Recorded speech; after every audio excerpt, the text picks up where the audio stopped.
Hello दोस्तों, आज मैं भौतिक विज्ञान का पहले चैप्टर का एक इम्पॉर्टेंट टॉपिक बताने जा रहा हूँ, जो कि बहुत ही इम्पॉर्टेंट है। ज़्यादातर हर सत्र में आप लोग के हर एग्ज़ाम में पूछा जाता है। ये ज़्यादातर हर सत्र में ही लगभग दे देता है, पूछ देता है। ठीक है, तो ये जो कूलाम का नियम है, ये हमारे गुरुत्वाकर्षण बल पे आधारित है। एकदम जो 11th में पढ़े ग्रेविटेशनल फोर्स, उस पर आधारित है।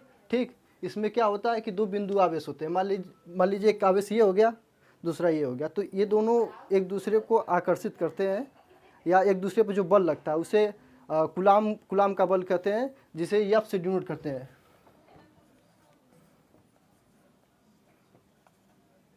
कूलाम बल,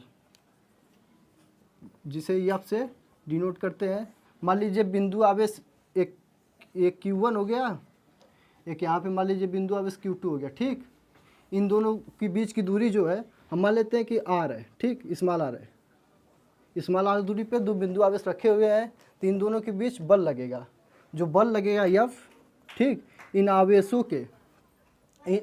के गुणनफल के समानुपाती होता है।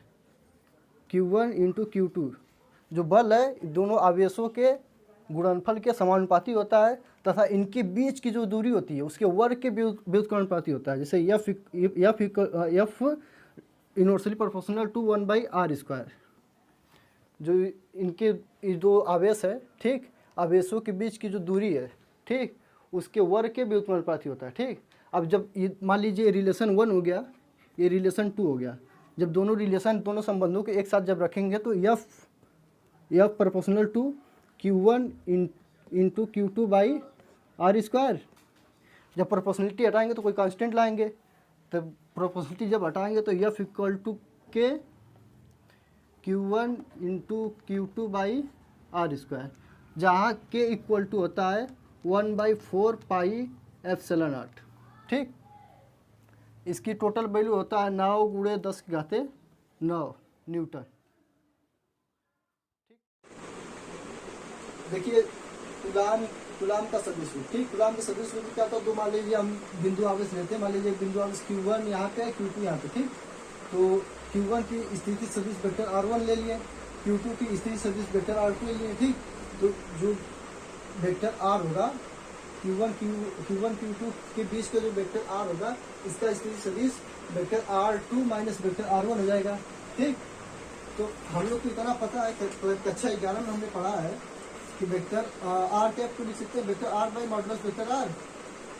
ठीक, तो यहाँ पे हम सदिश रूप में लिखेंगे के Q1 इंटू Q2/r²। यहाँ पे हमको स्थिति सदिश लिखना है, तो वहाँ पे R कैप लगा देंगे। R कैप की वैल्यू क्या है, यहाँ पे पुट कर देंगे Q1 into Q2/r², vector R/r। ठीक, मॉडुलस वेक्टर आ गए, तो F इक्वल टू के Q1 into Q2/r³ vector R। अब यहाँ पे भी छोड़ देंगे तभी भी सही है, और आगे कर देंगे तो भी कोई दिक्कत नहीं है। अच्छी बात।